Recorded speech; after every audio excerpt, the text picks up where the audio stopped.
Assalamualaikum warahmatullahi wabarakatuh. Yang terhormat Bapak Zainul Muttaqin SHMH selaku dosen pembimbing mata kuliah Fikih Muamalah dan teman-teman sekalian yang berbahagia. Di sini kami dari kelompok 13 akan mempresentasikan hasil makalah kami dengan tema mudharabah yang beranggotakan 1. Ayunda Fikratus Sofa, yang kedua Dia Fatma Asfiasari, dan yang ketiga saya sendiri Dina Ariyanti. Baik, untuk selanjutnya materi pertama akan disampaikan oleh Saudari Ayunda Fikratus Sofa. Saya persilahkan. Pengertian mudharabah. Secara etimologi, mudharabah berasal dari kata dorob yang berarti secara harfiah adalah berpergian, berjalan, atau memukul. Istilah mudharabah melalui akar kata barodo yang diungkapkan sebanyak 58 kali dengan ayat-ayat Al-Quran tersebut memiliki kaitan dengan mudharabah, meski diakui sebagai kaitan yang jauh.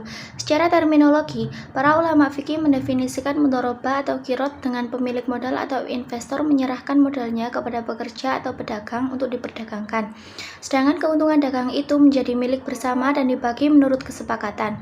Menurut Wikipedia, mudharabah adalah bentuk kerjasama antara dua atau lebih pihak di mana pemilik modal atau sahibul mal mempercayakan sejumlah modal kepada pengelola atau mudharib dengan suatu perjanjian di awal. Bentuk ini menegaskan kerjasama dengan kontribusi 100% modal dari pemilik modal dan keahlian dari pengelola. Bisa diambil contoh penerapan mudharabah ini adalah antara Khadijah dengan Muhammad. Saat itu Khadijah mempercayakan barang dagangannya untuk dijual oleh Nabi Muhammad SAW ke luar negeri. Dalam kasus ini, Khadijah berperan sebagai pemilik modal atau sahibul mal, sedangkan Nabi Muhammad SAW berperan sebagai pelaksana usaha atau mudharib. Sistem pembiayaan mudharabah adalah kontrak antara dua pihak di mana satu pihak berperan sebagai sahibul mal dan mempercayakan sejumlah modalnya untuk dikelola oleh mudharib sesuai dengan rukun dan syarat. Dasar hukum mudharabah. 1. Al-Quran, Quran Surat Al-Muzammil ayat 20 yang bunyinya Bismillahirrahmanirrahim. Alima an sayyakuna minkum mardo wa akharuna yadribuna fil ardi yabtaguna min fadlillahi wa akharuna yuqatiluna fi sabilillah. Shadaqallahul Adzim, yang artinya Dia Allah mengetahui bahwa akan ada di antara kalian orang-orang yang sakit dan orang-orang yang berjalan di muka bumi mencari sebagian karunia Allah, dan yang lainnya orang-orang yang berperang di jalan Allah. Quran Surat Al-Muzammil ayat 20. Yang menjadi argumen dalam surat ini yaitu adanya kata yadribun apabila diartikan sama dengan akar kata mudharabah yang berarti melakukan suatu perjalanan usaha. 2. Hadis diriwayatkan dari Ibnu Majah bahwa dari Sholeh bin Suhaib dari ayahnya, dia berkata bahwa Rasulullah SAW bersabda, ada 3 hal yang mengandung keberkahan: jual beli tidak secara tunai, muqaradah, dan mencampur gandum dengan juawut untuk keperluan rumah tangga, bukan untuk dijual. Hadis riwayat Ibnu Majah. 3. Ijma. Imam Zailah telah menyatakan bahwa para sahabat telah berkonsensus terhadap legitimasi pengelolaan harta anak yatim secara mudharabah. Kesepakatan para sahabat ini sejalan dengan spirit hadis yang dikutip Abu Ubaid. 4. Undang-undang perbankan syariat tentang mudharabah.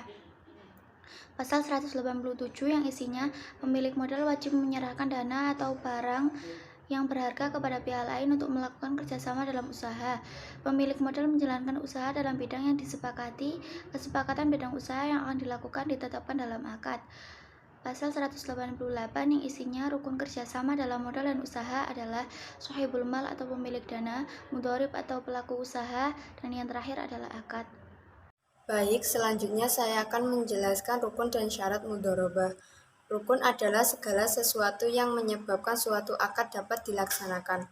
Karena rukun merupakan bagian integral yang tidak terpisahkan sehingga akad tersebut tidak rusak atau batal dalam pelaksanaannya. Berikut adalah rukun mudharabah menurut jumhur ulama. Pihak-pihak yang melakukan akad yaitu pemilik dana atau syahibul mal dan pengelola modal atau mudharib, modal atau ra'sul mal, usaha yang dijalankan atau al-a'mal, keuntungan atau rib, dan pernyataan ijab dan qabul atau sigat akad. Sedangkan syarat mudharabah berkaitan dengan rukunnya, yaitu sebagai berikut. Pihak-pihak yang melakukan akad mudharabah disyaratkan harus memiliki kemampuan untuk dibebani hukum atau cakap hukum untuk melakukan kesepakatan. Dalam hal ini, pemilik modal atau syahibul mal akan memberikan kuasa dan pengelola modal atau mudharib menerima kuasa tersebut. Karena di dalam akad mudharabah terkandung akad wakalah atau kuasa, modal atau ra'sul mal dalam akad mudharabah.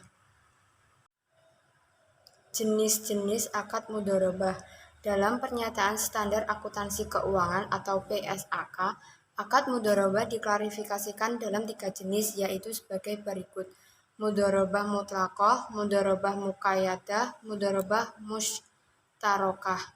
Baik, selanjutnya saya akan menjelaskan poin yang kelima, yaitu tentang aplikasi mudharabah dalam lembaga keuangan syariah. Yang pertama, mengenai aplikasi mudharabah di perbankan syariah. Al-mudharabah biasanya diterapkan pada produk-produk pembiayaan dan pendanaan. Al-mudharabah diterapkan pada tabungan berjangka, yaitu tabungan yang dimaksudkan untuk tujuan khusus seperti tabungan haji, tabungan kurban, dan sebagainya.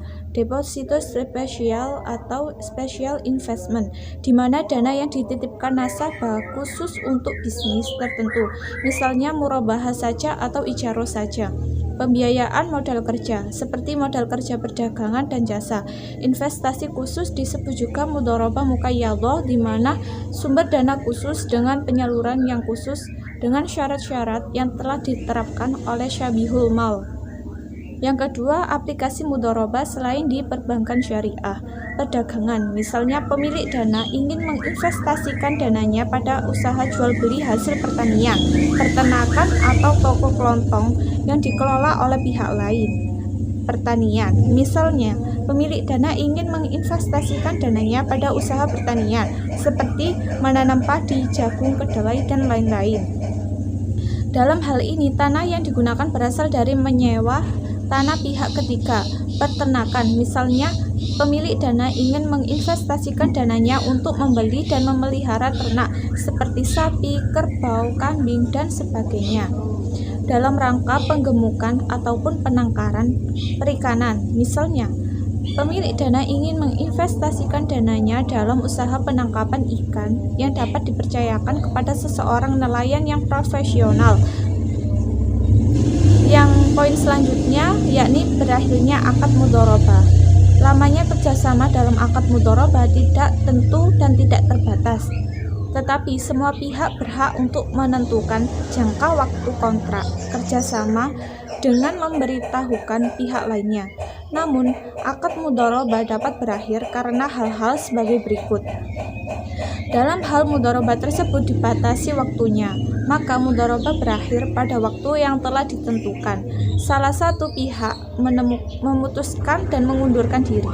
Salah satu pihak meninggal dunia atau hilangnya akal. Pengelola dana tidak menjalankan amanahnya sebagai pengelola usaha untuk mencapai tujuan sebagaimana dituangkan dalam akad. Sebagai pihak yang mengembangkan amanah, ia harus beriktikad baik dan hati-hati. Modal sudah tidak ada.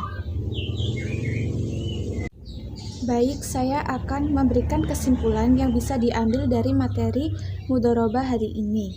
Kesimpulannya adalah, jika mudharabah dapat diartikan sebagai akar kerjasama usaha antara dua pihak, yaitu antara pengelola usaha yang disebut sebagai mudharib dan pihak memiliki modal yang disebut sebagai syahibul mal. Melalui pembiayaan ini, pemberi modal memperoleh bagi hasil secara terus-menerus selama usaha masih berjalan. Besar keuntungan yang diperoleh dibagi atas dasar kesepakatan yang telah ditentukan di kontrak awal. Yang kedua, rukun dan syarat-syarat mudharabah harus diaplikasikan sesuai ketentuan, karena rukun adalah segala sesuatu yang menyebabkan suatu akad dapat dilaksanakan. Karena rukun merupakan bagian integral yang tidak dipisahkan sehingga akad tersebut tidak rusak atau batal fasad dalam pelaksanaannya. Dalam pelaksanaannya, mudharabah tidak boleh memberatkan atau mencurangi salah satu pihak yang terlibat, semua harus sesuai kesepakatan bersama. Yang ketiga, aplikasi mudharabah dalam perbankan syariah di Indonesia memiliki karakteristik sebagai berikut. Tujuan transaksi untuk pembiayaan atau penyediaan fasilitas. Pengelolaan usaha adalah nasabah atau mudharib. Pembagian hasil mengacu pada konsep revenue sharing dan penentuan nisab bagi hasil yang dapat berubah selama periode perjanjian dan ditetapkan pada akad di awal periode kontrak. Sekian dari kelompok 13. Terima kasih. Wassalamualaikum warahmatullahi wabarakatuh.